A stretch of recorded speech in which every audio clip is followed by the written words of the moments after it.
Muy buenas tardes, les habla Manuel Bermúdez Tapia, soy profesor de la Universidad Nacional Mayor de San Marcos de Lima, Perú.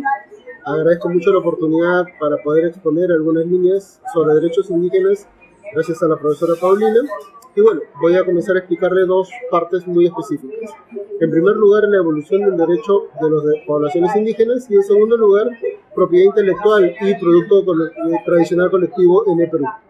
En primer lugar, el derecho indígena en el Perú ha pasado por 5 grandes etapas. La primera etapa ha sido la denegación, y esto se ha representado principalmente en la época de la colonia y en el surgimiento de la república hasta más o menos el siglo XIX. Y en esta etapa los indígenas no eran considerados ni como ciudadanos ni como sujetos de derechos. La segunda etapa se consideró la etapa del paternalismo, en el cual al indígena se le consideró un débil mental, una persona con mínimos derechos y que eventualmente necesitaba algún tipo de tutela de parte del Estado. En este tipo de condiciones, al individuo indígena se le consideró campesino y sobre esa base se desarrolló su legislación. La tercera etapa ha sido la de exclusión, y esto se ha representado entre la parte final del siglo XIX y inicio del siglo XX, en la cual al indígena se le consideró una persona que no era ciudadana del Perú y que por lo tanto debía asumir algún compromiso a favor del Estado, y esto constituyó la base para generar el tributo indígena. Esto es trabajo forzado para poblaciones indígenas sin recibir ningún tipo de beneficio o condición ciudadana. La cuarta etapa ya ha sido mucho más actual. A partir de 1979 se les consideró tener derechos políticos, podían votar, tenían derecho a acceso a algunos beneficios sociales y culturales, pero igualmente se consideraba que estaba sumamente restringido a algunas condiciones. Y finalmente viene la quinta etapa, que es la etapa de perversión del sistema del derecho indígena. ¿Por qué? Porque al desarrollarse el derecho consuetudinario en la Constitución de 1979, se desarrolló de mala manera el sistema del pluralismo jurídico, con el cual la justicia indígena prácticamente se consideró superior que la justicia ordinaria, con lo cual se comenzaron a generar una serie de situaciones de contradicción entre ambos sistemas normativos, dado que el Perú es un país multicultural, multiétnico y plurilingüístico. Esto nos permite desarrollar en una última etapa algunos derechos en particular, como por ejemplo los derechos lingüísticos. En la actualidad, desde hace aproximadamente 10 años, el Perú tiene 4 leyes que regulan, tutelan y amplían la protección de las poblaciones indígenas respecto del uso tradicional de su lengua. ¿Esto qué implica? Que el propio Ministerio de Educación a nivel oficial comienza a sistematizar las lenguas indígenas y vernaculares para poder difundirlas en los sistemas educativos que imperan en las diferentes regiones donde existen estos idiomas. Lamentablemente en el Perú existen demasiadas lenguas que están siendo un poco olvidadas, principalmente por su acceso en condiciones geográficas. Estamos hablando de un total de 4 lenguas fuertes, que son el castellano, el quechua, el aymara y el ayaninka, y aproximadamente 117 lenguas vernaculares, de las cuales prácticamente 10 están en una situación de extinción.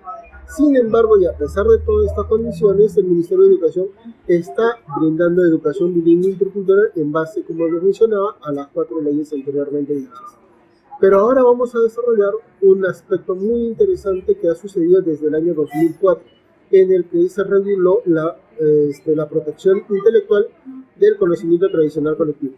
¿Qué significa conocimiento tradicional colectivo? Es aquel conocimiento que tienen las poblaciones vulnerables respecto del uso, del manejo y eventualmente de cualquier aplicación que pudieran tener sobre alguna planta medicinal, sobre eventualmente alguna práctica cultural o social y eventualmente algún mecanismo en la fabricación, producción o industrialización de algún producto, sea de origen animal, sea de origen vegetal, proveniente principalmente de un conocimiento ancestral, de un conocimiento tradicional precolonial, antes de la conquista española.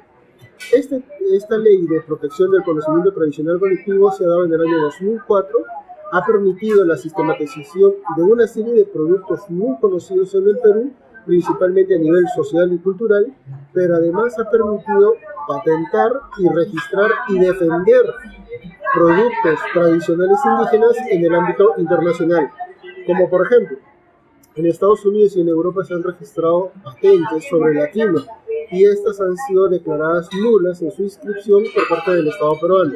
Eventualmente en China también se quiere registrar la comercialización del yacón y otras plantas medicinales peruanas, y el Estado peruano está, a través de esta ley, ejerciendo su oposición en la industrialización y en la comercialización de estos productos bajo patente china.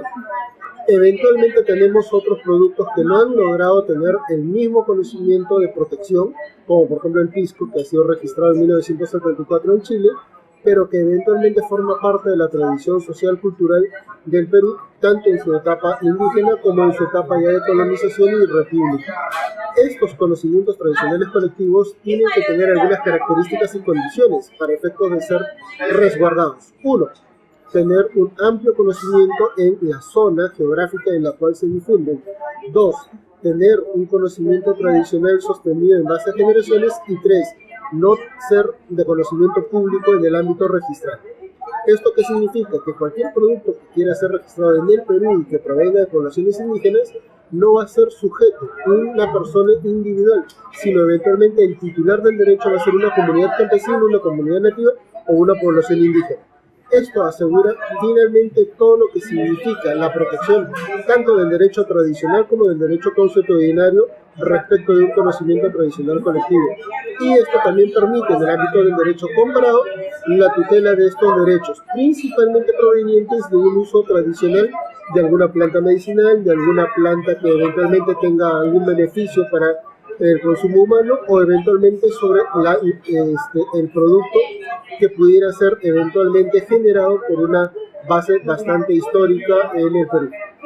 Bueno, siendo esta la representación de alguna manera de lo que significa derechos indígenas en el Perú, la protección del conocimiento tradicional colectivo, eventualmente quedaría a la espera de algunas preguntas. Muchas gracias.